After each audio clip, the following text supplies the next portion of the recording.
성도 여러분 안녕하세요. 행복한 안식일에 이 계절의 여왕이라고 불리우는 아름다운 5월의 첫 안식일, 우리 하나님께 경배드리기 위해서 이 자리에 함께 하신 우리 사랑하는 모든 성도들 예수님의 이름으로 환영합니다. 원래 이번 주에는 저희가 엄성현 목사님을 초청해서 가정 세미나를 갖기로 계획을 했었는데 우리 강사 목사님의 피치 못할 사정으로 일정을 다시 좀 조율 중에 있습니다. 여러분들 그 부분을 좀 양해해 주시고 또 기대해 주시기를, 또 기도해 주시기를 바랍니다. 저는 오늘 2명의 탕자와 1명의 아버지라고 하는 제목으로 이 가정의 달을 맞아서 하나님 말씀을 이 가정과 관련된 이 말씀으로 좀 준비를 하게 되었습니다. 2명의 탕자와 1 아버지. 먼저 하나님의 말씀 누가복음 15장에 있는 말씀을 제가 봉독해 드리겠습니다. 누가복음 15장 21절부터 있는 말씀입니다. 아들이 가로되 아버지여 내가 하늘과 아버지께 죄를 얻었사오니 지금부터는 아버지의 아들이라 일컬음을 감당치 못하겠나이다 하나 아버지는 종들에게 이르되 제일 좋은 옷을 내어다가 입히고 손에 가락지를 끼우고 발에 신을 신기라. 그리고 살찐 송아지를 끌어다가 잡으라. 우리가 먹고 즐기자. 이 내 아들은 죽었다가 다시 살아났으며 내가 잃었다가 다시 얻었노라. 여러분이 너무나 잘 아는 성경의 말씀입니다. 그렇죠? 아마 이 말씀을 모르시는 분은 한 분도 없으리라고 생각이 됩니다. 어떤 사람이 자신의 아버지를 추억하면서 쓴 글을 제가 여러분들에게 소개하면서 오늘 설교를 시작하려고 합니다. 아버지는 내가 하고 싶어 하는 일은 무엇이나 다 하도록 해 주셨다. 내가 초등학교 2학년에 다니던 가을날이었다.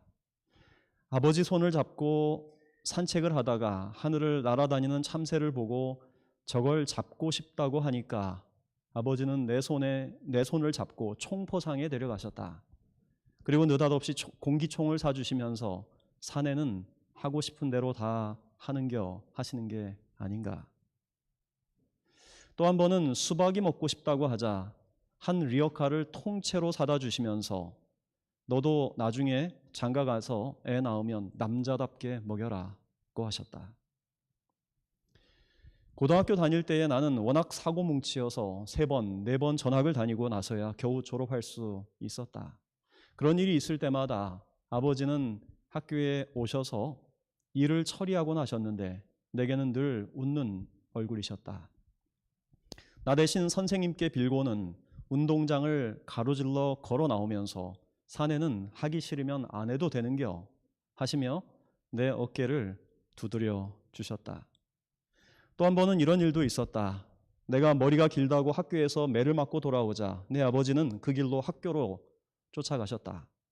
학교에 가셔서는 내 아들이 머리 기르고 싶다고 하니까 집에 데려가서 한 1년 머리 길러보게 하고 다시 데리고 오겠다고 하셔서 교무실이 떠나가도록 웃음바다로 만들어 놓으신 적이 있다. 여러분, 이런 아버지는 어떻습니까? 좀 화끈하고 멋집니까, 여러분? 여러분도 이런 좀 화끈한 아버지 있었으면 좋겠습니까?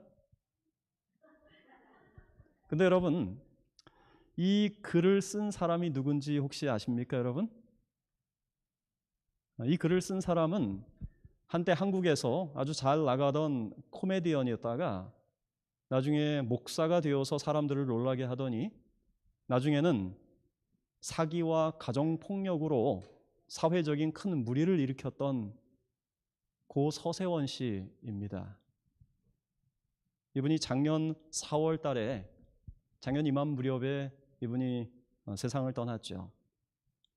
그런데 이 글은 이 서세원 씨가 아주 오래전에 그 코미디언으로 한참 유명했을 때 정말 잘 나갈 때 한 잡지에 투고했던 글입니다.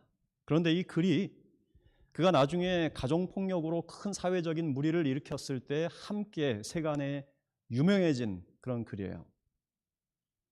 근데 이 글을 읽으면서 우리는 그의 아버지가 그를 양육했던 그 방식을 우리가 지금 보잖아요. 그죠? 사내는 하고 싶은 대로 다 하는겨. 이런 방식을 보면 그가 왜 그런 일을, 아내를 폭력하고 자식들을 구타하는 그런 폭력 남편이 되었는지, 폭력 아버지가 되었는지 짐작할 수 있을 것입니다. 여러분, 누가복음 15장에 기록된 잘 아시는 이 아버지와 두 아들의 이야기는 우리가 믿는 하나님이 어떤 분인지를 보여주는 성경의 가장 아름다운 이야기 중에 하나라고 할 수 있습니다. 이 이야기에서 이 아버지는 우리의 하늘 아버지를 표상하고요, 또 두 아들은 이 세상을 살아가는, 아니 어쩌면 하나님을 믿노라고 고백하며 살아가는 모든 그리스도인들을 표상한다고 할 수 있겠습니다.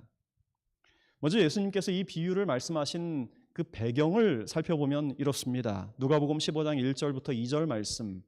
모든 세리와 죄인들이 말씀을 들으러 가까이 나아오니 바리새인과 서기관들이 원망하여 가로되 이 사람이 죄인을 영접하고 음식을 같이 먹는다 하더라. 지금 이 말씀이 이 비유의 배경이 되는 말씀이에요. 세리와 죄인들이 예수님의 말씀을 듣기 위해서 그분에게 가까이 나아왔습니다. 그때 다른 부류의 사람들, 바리새인과 서기관들은 불쾌감을 표시하면서 이 사람이 죄인을 영접하고 음식을 같이 먹는다라며 예수님을 비난했지요. 그 당시 종교적인 관습과 규칙에 매우 철저했던 그들은 그런 부류의 사람들, 세리와 죄인들과 어울리는 것을 굉장히 부정한 일로 여겼습니다. 그래서 그들과 어울리는 것을 피했어요. 그런데 예수님은 그들과는 전혀 다 반대의 이 태도를 취하신 것입니다.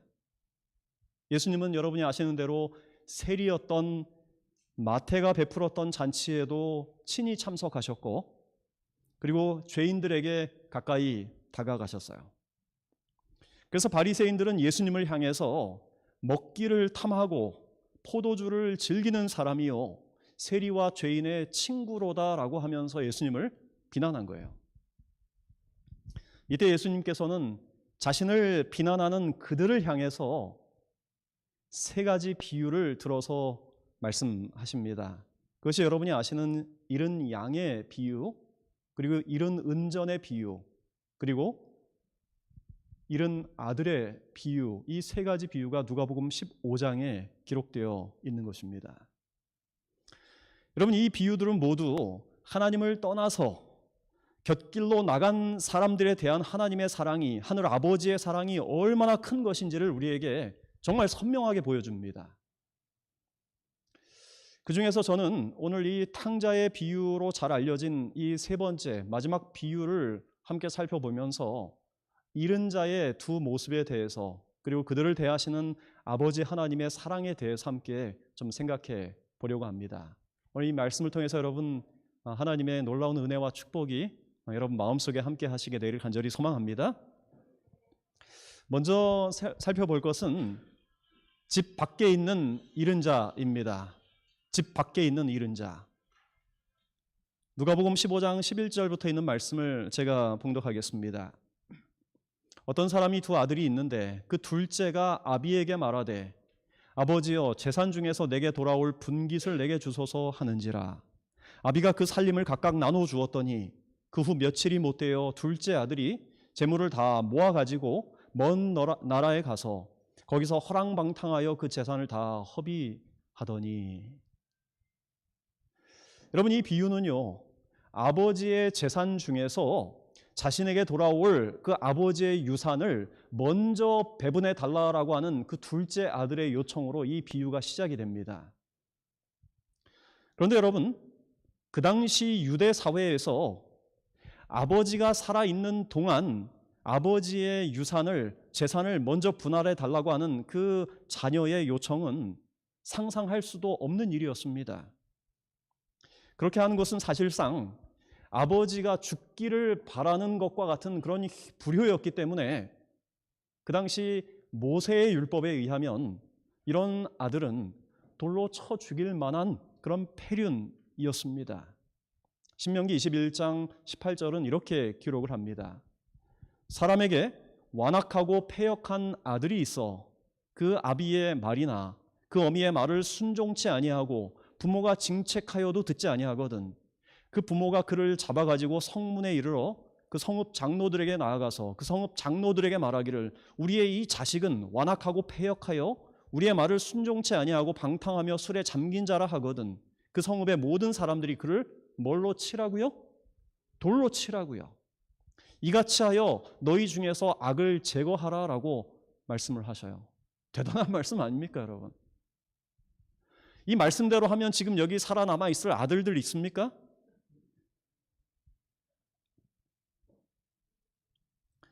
여러분, 둘째 아들이 했던 그 요구가 적어도 그 당시 유대 사회에서 그렇게 큰 불효요, 큰 사안이었다면 이 둘째 아들은 왜 그런 요구를 아버지에게 하게 되었을까요? 그 이유가 우리가 함께 읽은 누가복음 15장 13절에 나와 있습니다. 여기 보면 그가 아버지의 재물을 다 모아가지고 가서 먼 나라에 가서 거기서 어떻게 했다고요? 허랑방탕하여 그 재산을 다 허비했다 이야기예요. 여러분, 허랑방탕이라고 하는 뜻이 뭡니까? 허랑방탕. 허랑방탕. 잘 안 쓰는 말이죠, 그죠? 허랑방탕이라는 말을 그냥 한마디로 표현하면 그냥 막 사는 거예요, 막 사는 거. 자기가 하고 싶은 대로 살고 먹고 싶은 대로 먹고 앞날에 대해서는, 미래에 대해서는 전혀 생각하지 않고 당장의 쾌락만을 즐기며 사는 삶, 그죠? 낭비하면서 사는 인생이에요. 이게 허랑방탕입니다. 근데 이 둘째 아들이 왜 그런 삶을 살기로 선택을 했느냐 하는 거예요. 왜 그가 그런 허랑방탕의 인생을 살기를 결심했냐는 거예요. 그리고 그런 아들의 모습에서 우리는 마지막 시대를 살아가는 재림 성도로서의 우리에게서 어떤 모습을 우리가 함께 볼 수 있느냐 하는 겁니다. 저는 이 말씀을 생각하면서 먼저 이 둘째 아들은 가장 중요한 이유가 아버지의 사랑에 대한 오해를 하고 있었다라고 저는 그렇게 생각을 합니다. 아버지의 사랑에 대한 무엇을 하고 있었다고요? 오해를 하고 있었다고요. 실물교훈 198쪽은 이렇게 기록합니다. 이 둘째 아들은 가정에서 아버지의 제재에 몹시 실증이 났다. 그는 아버지가 자기의 자유를 구속한다고 생각했다. 자기에 대한 아버지의 사랑과 돌보심을 오해하고 그는 자기의 기분을 쫓아 살기로 결심했다. 기분대로 사는 거예요. 막 사는 겁니다. 그 이유는 그가 아버지의 사랑과 돌보심을 오해했기 때문이라는 것입니다. 목회자 가정에서 자라는 저희 집 아이들이 종종 부모인 저와 제 아내에게 답답함을 호소할 때가 있습니다. 우리 집에는 안 되는 게 너무나 많다는 거예요. 슬립오버도 안 돼. 주말에 친구들과 함께 파티에 참석하는 것도 안 돼. 짧은 치마도 안 돼. 요즘은 좀 저희가 관대해졌지만 한때 핸드폰 사용 시간에 대한 아주 제재를 우리 서진이에게 엄격하게 할 때 그것으로 인해서 종종 갈등을 빚기도 했습니다. 지금은 이제 서아와 그런 갈등을 조금씩 빚습니다. 이런 이야기예요. 다른 집 아이들은 다른 집 아이들은 거의 무제한으로 핸드폰을 사용하는데 왜 우리는 하루에 2시간 혹은 3시간 정도밖에 사용하지 못하게 하느냐고 입을 이렇게 내밀입니다. 그럴 때면 야, 다 너희들을 위해서 그렇게 하는 거야 라고 말하지만 아이들은 뭐라고 대답할까요? 아빠는 목회자 자녀로 안 살아봤잖아요. 그럼 제가 할 말이 없어요. 근데 최근에 이제 고등학교를 이제 졸업을 앞둔 제 딸이 저에게 얼마 전에 이런 말을 저에게 했습니다. 아빠가 저를 엄격하게 길러줘서 참 고마워요. 그렇게 이야기를 하는 거죠, 저한테. 제가 그 말을 그냥 이렇게 그래 하면서 이렇게 무심히 흘리는 것 같았지만 그 말을 듣는데 제 가슴이 참 뭉클했어요. 이 녀석이 이제야 아빠의 마음을 조금 이해해 주는구나라고 하는 그런 고마운 마음이 들었습니다. 여러분, 자녀가 부모의 마음을 알아줄 때 부모로서 고맙습니까, 여러분? 네, 참 고마워요, 그죠?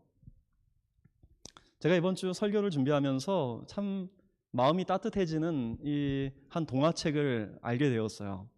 백희나라고 하는 이 한국의 한 작가가 쓴 알사탕이라고 하는 동화책입니다. 어린 아이들을 위한 동화책이에요. 영어로는 매직 캔디스라고 하는 그런 제목으로 번역이 되어 있더라고요.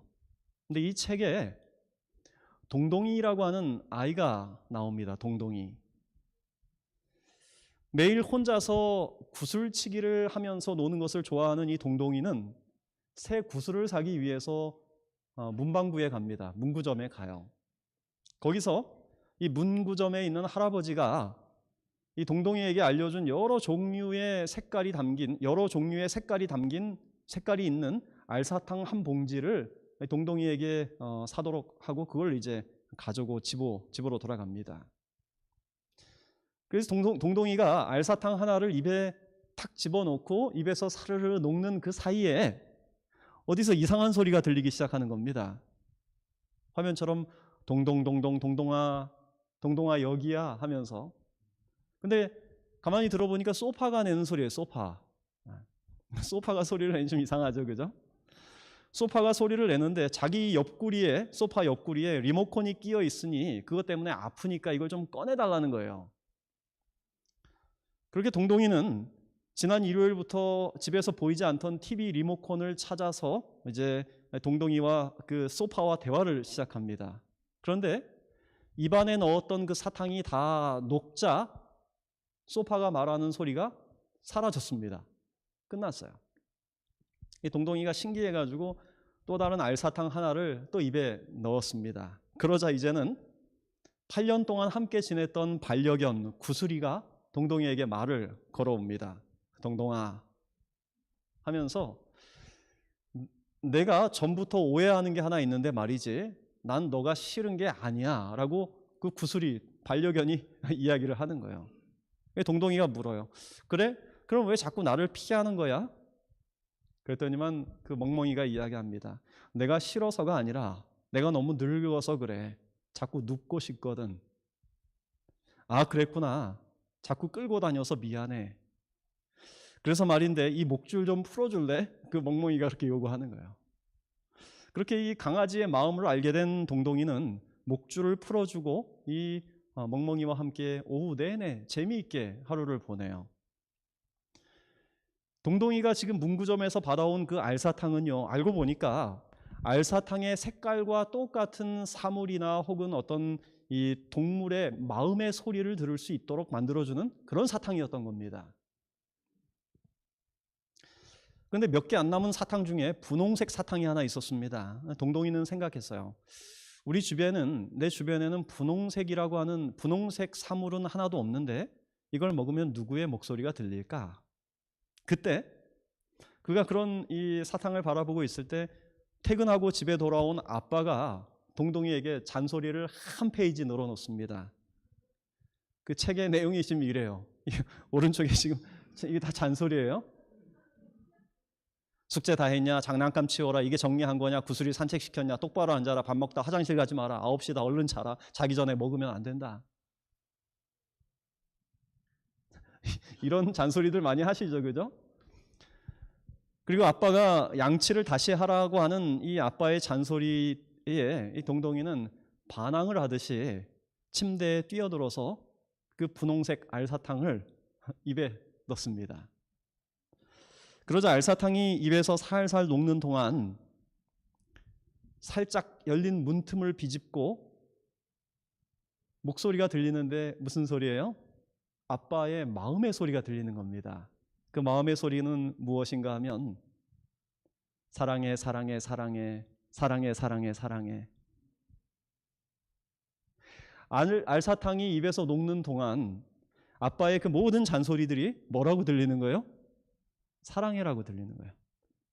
그래서 동동이는요, 설거지를 하고 있는 아빠에게 살며시 다가가서 백허그를 하면서 되게 수줍게 아빠 나도라고 이렇게 안아주는 이야기예요. 참 마음이 따뜻하지 않습니까? 네. 여러분, 그런데 이런 사탕 하나 있으면 좋지 않겠습니까? 아이의 마음의 소리, 아내의 마음의 소리, 남편의 마음의 소리 들을 수 있는 이런 사탕 있으면 참 좋겠습니다.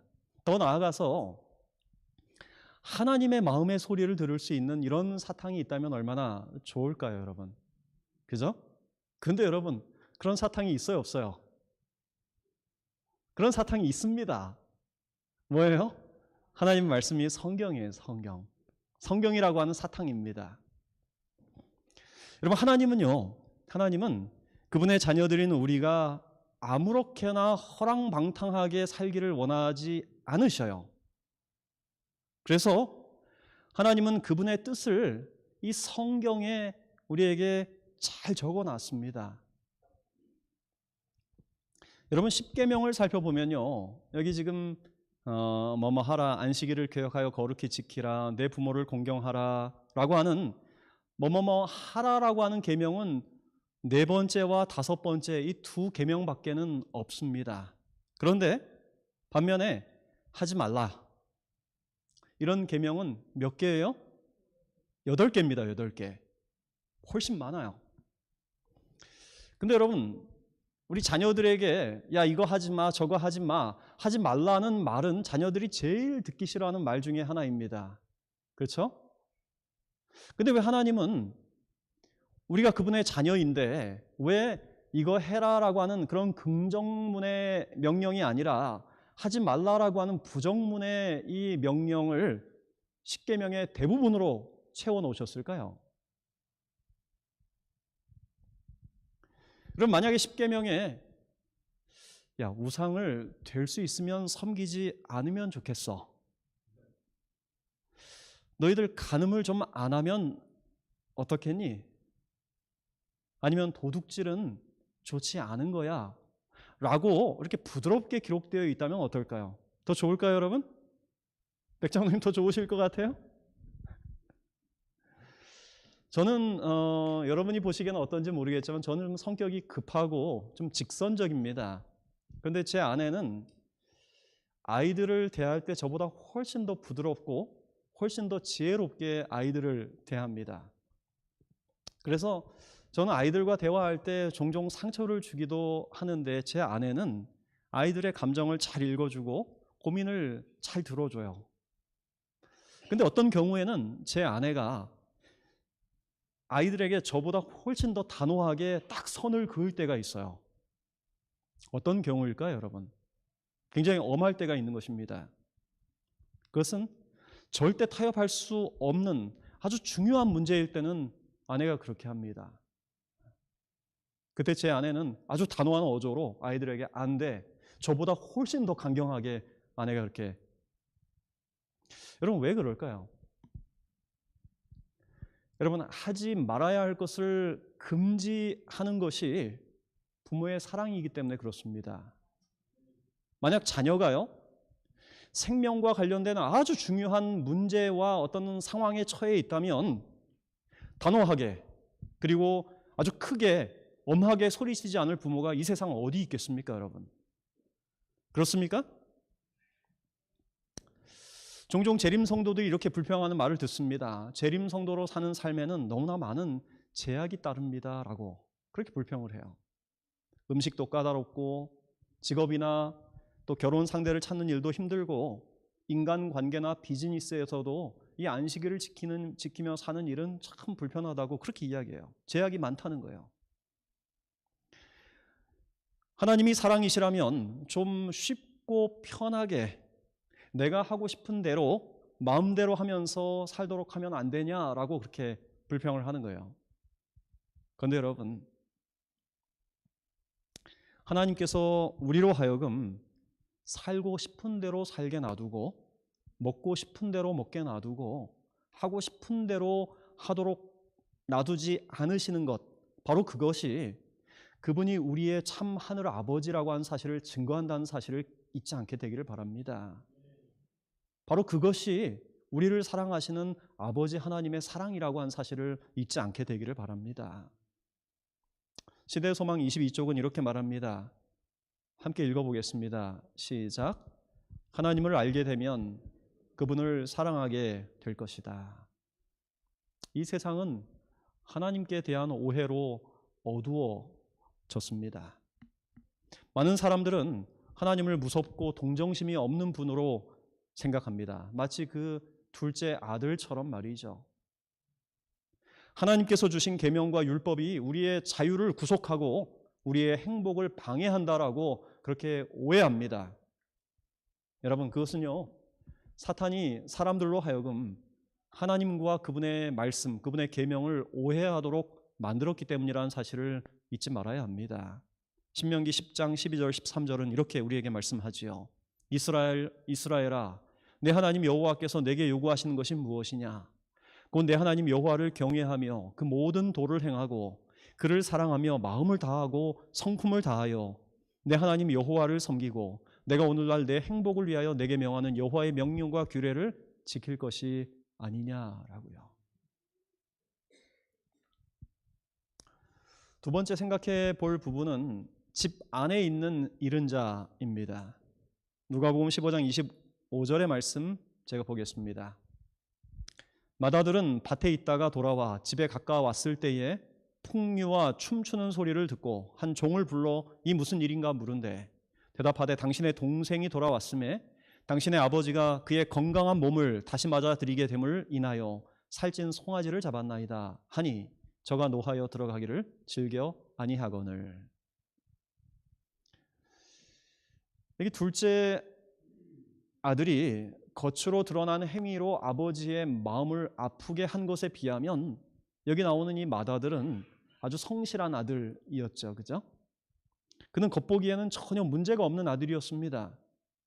성실하게 아버지의 재산을 관리했고 충성스럽게 일했어요. 그는 둘째 아들과는 대조되는 아주 반듯한 아들이었습니다.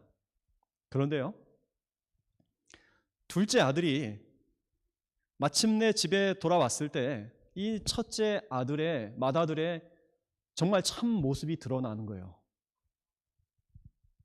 아버지가 돌아온 둘째를 위해서 기쁨의 잔치를 벌이고 있을 때 맏아들이 집에 돌아옵니다. 성경은 지금 이 말씀 보면 그가 어디 있다 돌아왔다고 적어요? 밭에 있다가 돌아왔대요. 다시 말하면 열심히 일하고 돌아온 겁니다. 그런데 멀리서부터 집 가까이 다가가니까 멀리서부터 무슨 소리가 들려요? 떠들썩한 잔치 소리가 집에서 들려오는 겁니다. 종을 불러 물어보니 집 나간 아들이 마침내 돌아와서 아버지가 그를 위해서 송아지를 잡고 잔치를 벌였다는 말을 들어요.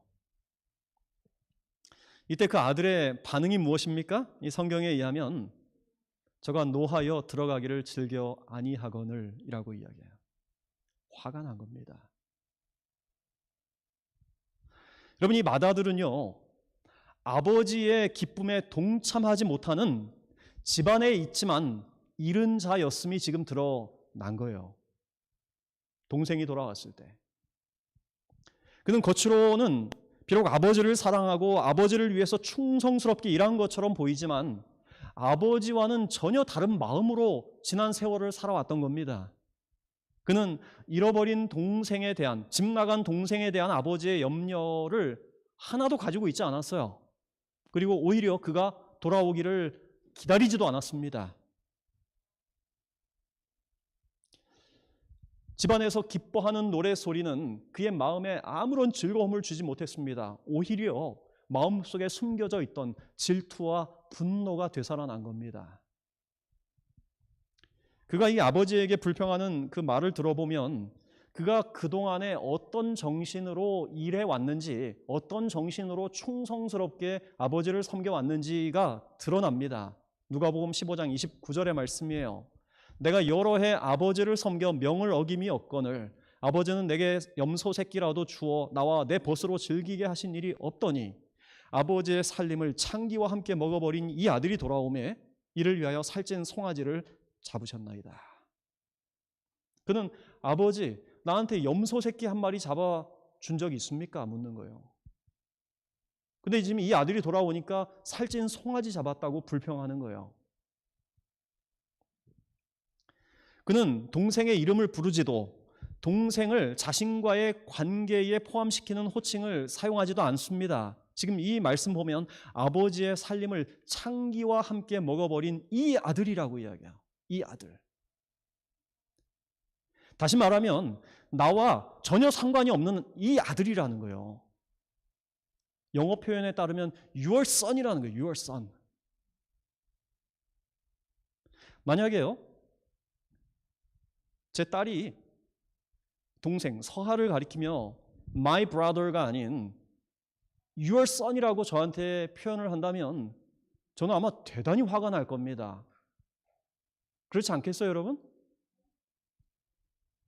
my brother가 아니라 your son이라고 하면서 아들을 비난한다면, 제 동생을 비난한다면 저는 아마 아빠로서 대단히 마음이 아플 거예요. 그래서 아버지는요, 이 누가복음 15장 32절에서 그 뒷절에서 관계를 바로 잡아주면서 your brother라고 이렇게 내 동생이 돌아왔음에 우리가 기뻐하는 것이 마땅하지 않냐라고 관계를 바로 잡아주십니다. 여러분, 이 맏아들은 계속 집에 머물며 열심히 일했지만 어떤 면에서 볼 때 집을 뛰쳐나갔다가 뉘우치고 집에 돌아온 둘째 아들보다 더 심각한 상태에 빠져 있는 거예요. 그래서 실물교훈 209쪽은 이렇게 기록하고 있습니다. 여기에 나오는 맏아들은 세리와 죄인으로 간주되던 사람들을 업신여기던 그리스도 당시에 회개하지 않은 유대인과 각 시대의 바리새인과 같은 사람들을 대표한다라고요. 예수님 당시에 회개하지 않은 유대인들, 그래서 세리와 죄인들을 정죄하고 비난하던 그 유대인들 뿐만 아니라 모든 시대에 존재하는 바리새인들이라는 거예요.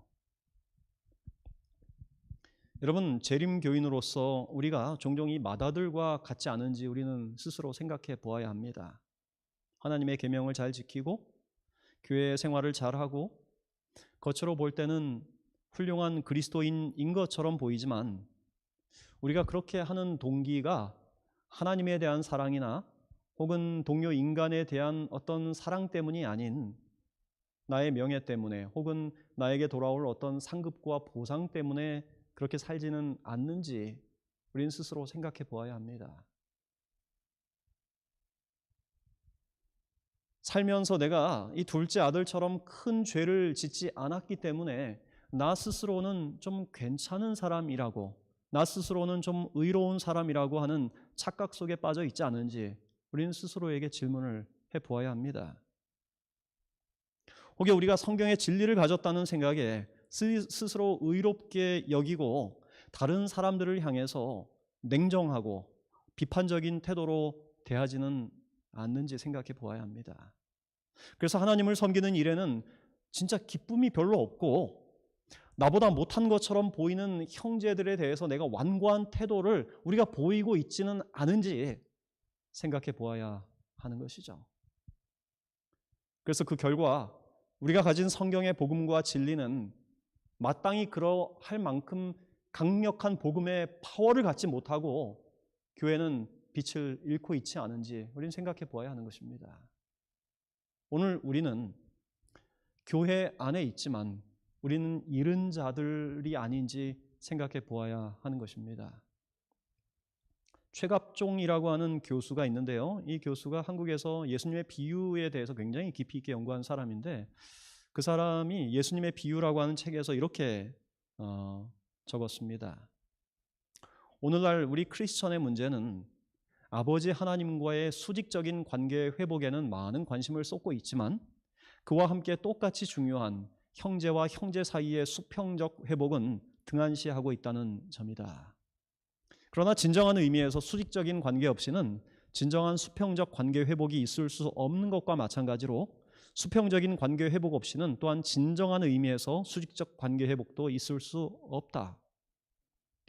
요한일서 저자도 요한일서 4장 20절에서 누구든지 하나님을 사랑하노라 하고 그 형제를 미워하면 이는 거짓말하는 자니 보는 바 그 형제를 사랑하지 아니하는 자가 보지 못하는 바 하나님을 사랑할 수 없느니라고 말하면서 동일한 내용을 강조하고 있다. 이런 점에서 양자 곧 하나님과 자기 형제, 신학과 윤리를 분리시켜 전자는 강조하면서도 후자는 등한시하는 한국 교회는 이 비유를 통해 크게 도전받아야 할 것이다 라고요. 우리 여러분이 잘 아시는 사도 바울이 고린도후서 13장 5절에서 우리에게 아주 중요한 도전을 던져주고 있습니다. 그것은 무엇인가 하면 같이 한번 읽어보겠습니다. 시작. 너희가 믿음에 있는가? 너희 자신을 시험하고 너희 자신을 확증하라.